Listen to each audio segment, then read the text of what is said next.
Ever wish you could just like download fluency in another language? Yeah. Like an app or something. Uh-huh. Wouldn't that be nice? Seriously. But while we're not quite there yet, AI is starting to make some pretty big waves in language learning, especially in Middle French immersion programs. We're actually diving into a couple of sources today that deal with this. Yeah, we've got a research paper, The Role and Significance of Computer-Assisted Learning in Middle French Immersion Programs. A bit of a mouthful. Yeah, I was going to say, a little bit wordy, but very interesting stuff. And this other source, we have a conceptual framework for literature review. Which, I have to say, sounds way more intimidating than it actually is. Right. Not exactly the most listener-friendly title. It really is more like a visual guide to a ton of research on language learning. They actually use color coding to make all the connections clear. Okay, I'm intrigued. So we've got this cutting-edge research on AI, plus like a bird's eye view of the whole field. Exactly. And the cool thing is, French immersion itself isn't new, so this research is building on decades of work. Yeah, it's not just some like trendy new thing. Right. In fact, the research paper actually mentions studies on learning environments going all the way back to like the 1980s. Wow. Okay, so researchers have been digging into this for a while. Before we go any further, can we just like define French immersion? Is it just a fancy way of saying French class? It's definitely way more than that. It's about creating an environment where you're not just learning about the language, you're actually living in it as much as possible. So less about like memorizing verb conjugations and more about actually like thinking in French. Exactly. And that's what makes this research on AI so fascinating. It gets at whether technology can actually help create that immersive experience in new ways. I see, I see. Okay, so that's where this conceptual framework comes in, right? Like the bridge between all this past research and the stuff that's happening with AI now. Exactly. It takes all of that research and organizes it around two big themes. One is computer-assisted language learning, which is usually called CAL. Okay, carry out. Got it. And the other theme is linguistic diversity. And like I said, they use this color coding to show how different studies relate to each other. So for example, anything about TAL is highlighted green. Oh. Linguistic diversity is purple. And then they have even more colors for all the subthemes. So it's like if you were scrolling through this research map on a tablet, you could instantly see, okay, this study on personalized feedback, that's part of the whole Kale world. Mm-hmm. That's really cool. It's like having your own like personalized guide to this entire field. So this is all super interesting, but I think it's time to get down to like the nitty gritty here. Right to it. What is this research paper actually trying to find out? Well, they want to know how these AI language apps, the ones, are actually affecting what students are learning in these Middle French immersion programs. Okay, so how do they even like measure that? What are they looking at specifically? So they're looking at what are called literacy learning outcomes. So we're not just talking about like, being able to order a croissant in Paris. Right. It's about how well these students are developing their reading and writing skills. Okay. In both French and in their first language, which is important too. Yeah, because they're still learning like everything else at the same time. Exactly, yeah. And they were specifically looking at younger students, which is interesting. Oh, okay. So not like high schoolers who are already kind of, Right. This research was focused on those early elementary years, which everyone knows are so important for developing those fundamental literacy skills. Yeah, for sure. So what's the verdict? Are AI language apps about to make everyone bilingual? Well, not so fast. It's a little more complicated than that, I would say. Okay. The research shows that there's huge potential there, but it's not as easy as just like handing every kid an iPad with Duolingo and calling it a day, you know? Right. There's got to be more to it than that. Exactly. There are a lot more nuances. Okay, so walk me through it then. Like, what are some of the biggest takeaways from this research? What are they finding? So one of the big things, and this isn't just this study, it's pretty consistent across the board.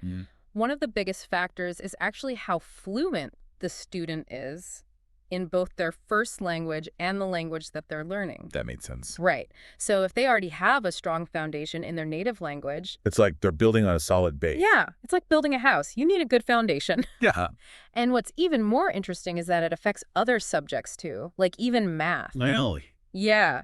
It's all about, those underlying skills, right? Yeah. Like if you're trying to solve a word problem and you're struggling just to like decode the language. Yeah, you're not going to get very far. Exactly. It doesn't matter how good you are at math, you're going to hit a wall. Okay, so 2 languages, double the brain power. That's a good takeaway. Mm-hmm. But where does the whole AI piece fit into all of this? Well, that's where things get really, really interesting, I think. Because the research is showing that AI, specifically these call tools, remember those, Yeah. could be really, really effective, Okay. like game changers. And I think one of the reasons, to think about it, they can provide personalized feedback, Oh, which is something that's like really hard to do in a classroom setting, right? yeah, for sure. Especially with a lot of different like learning levels. Exactly. And these tools, they can adapt like as you're working. So if you're making the same mistake over and over again, it can adjust to that. Oh, that's cool. Yeah. It's way more than a textbook. Okay, so I'm starting to see how this could be really helpful for creating that whole immersive experience. But I feel like there's always a but. Well, you're right. The research does make it clear that it's not just about throwing technology at the problem, right? It's not just going to like magically solve everything. Right. It's not about replacing teachers with robots or anything like that. It's got to be more about like giving teachers more tools. Yes, exactly. And this is a big thing, teacher training. Okay. The research really emphasizes that. Teachers need to know how to actually use these AI tools effectively. To make it work. Yeah, Yeah. to integrate them into what they're already doing in the classroom, right? And to understand like what the limitations are, because technology can be great, but It's only as good as the person using it. exactly, you got it.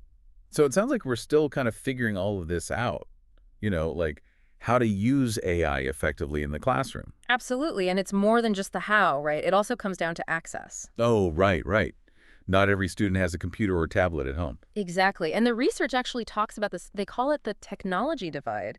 Interesting. And they're finding that it can really impact how much students actually get out of using these tools. Like if a student doesn't have good internet access at home, or maybe they don't have the same digital skills. It's not a level playing field. Exactly. So if we really want AI to help all students, not just some, we have to figure out this whole access thing. For sure, for sure.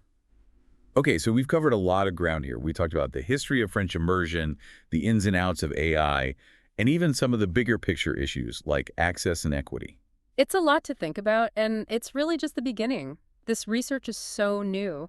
Oh, so there are more questions than answers right now. Absolutely. For example, we've talked about how these tools help with things like reading and writing, but what about the long-term effects? Like down the road? Yeah, exactly. Like how does using these tools affect a student's motivation? Do they actually end up liking languages more?